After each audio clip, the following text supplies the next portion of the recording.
Joining me now, someone with deep knowledge of both Russia and Ukraine, Marie Yovanovitch, a career ambassador forced out of her position in Ukraine by Donald Trump in 2019. Her new book is Lessons from the Edge, a memoir. Ambassador, it's a real privilege to talk to you. Thank you so much for being with us. Thank you. I want to ask you about your book, which is really wonderful and, really catalogs what it's like to be a foreign service officer and the joy of being a U.S. diplomat. First, I want to ask you about the attacks on these civilians in Ukraine, which are horrifying. We've learned that that pregnant woman that we saw being evacuated from the maternity ward has now died, and her unborn child, of course. What is your reaction to Russia attacking civilians in the way they have? It's horrifying. This is just horrifying, and I think what you said earlier is right. I used to say that Putin is a bully and he only understands strength, but now I say he's a war criminal and he needs to be held to account, as well as the people that are implementing his orders.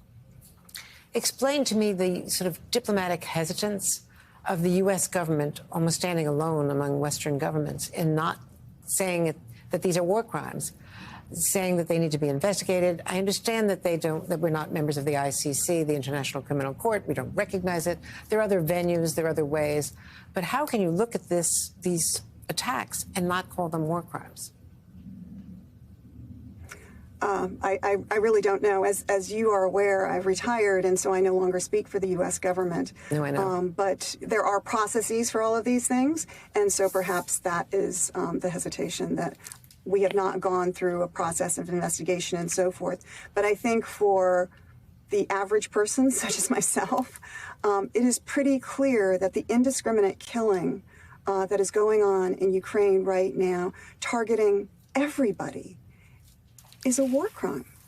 And again, Putin needs to be held to account. This can never happen again. Russian forces are fired on an apartment building in Kyiv today, in the center of the city, hitting a training base also around 15 miles from the Polish border over the weekend. So if we don't stop Russia now, what do you fear could happen? Well, I think that we need to make sure that Russia is not successful in Ukraine. Personally, I believe that Ukraine, that there is no path to a clear-cut victory in Ukraine for Russia, because the Ukrainian people will continue to resist. I mean, you've seen how they are putting up, the fight of their lives right now, because this is about their homeland. It is about their families, and I think that will continue. Even if the Russians are able to dominate militarily, there will be resistance. There will be, a guerrilla action. There will be civil disobedience. I think that Russian commanders are going to be very frightened as they pursue an occupation in Ukraine, if that is what eventually happens. But I think at the end of the day, the Ukrainians will be victorious, because that has been the history all along. But the population, so many are going to be exiled. They're going to be refugees, displaced people. And the cultural heritage, the churches, the museums, the buildings, the whole historical heritage of Ukraine could be destroyed, as Syria has been. Well, I hope that doesn't happen. I hope that the Ukrainian people can stop this mad destruction.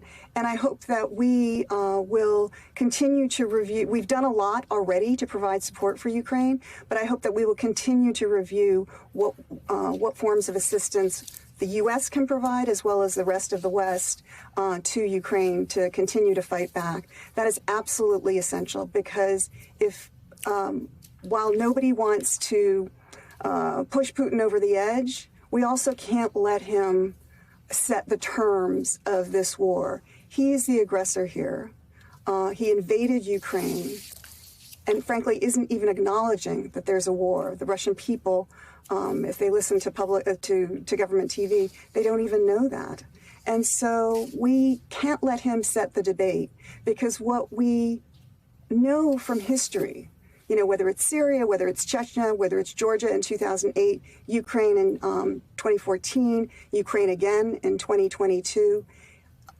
If Putin isn't stopped, he will continue. That has been the history, and we need to make sure that that he is stopped. And so would you, I mean, I think you would support the jets, the no-fly zone. Tell me in your words, what steps should we be taking?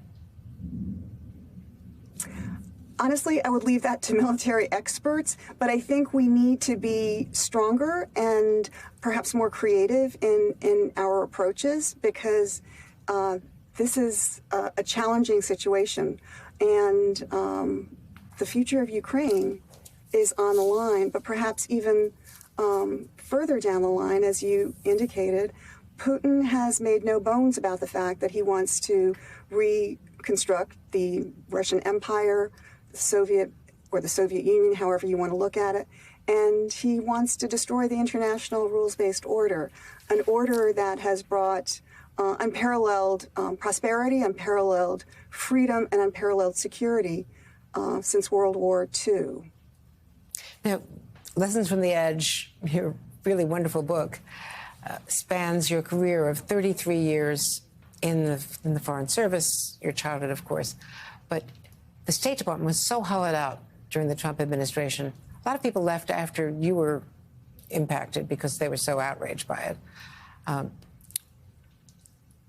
Talk to me about Donald Trump, but also Mike Pompeo, who clearly has ambitions to run himself in 2024. What about the character of the man who led the State Department? Well, Secretary Pompeo came in promising swagger to the State Department, not usually a term that is associated with diplomacy. But I think people in the Career Foreign Service welcomed him, in part because his predecessor had been a bit of a disaster. And so we welcomed his arrival and hoped that he would, in fact, help to rebuild not only the esprit de corps of the State Department, but also resource the department accordingly. None of that happened.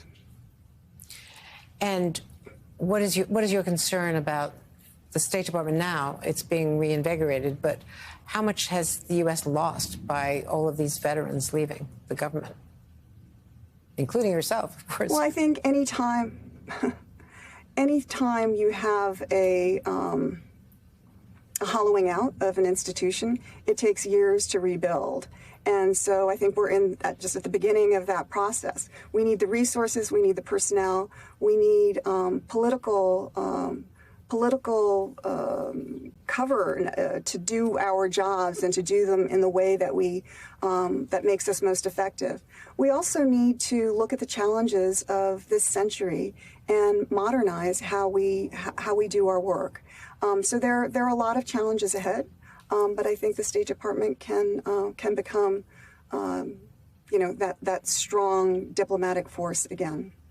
And your thoughts about Volodymyr Zelensky and the way he's leading the nation now? It's incredible. It's really inspiring, the way he has rallied his countrymen and inspired the world. It's the man has met his moment. He is a hero. Well, the book is Lessons from the Edge. Thank you so much for writing it. You pay tribute to your parents who were Russian immigrants and teachers, and they would be so proud. Thank you. Thank you very much.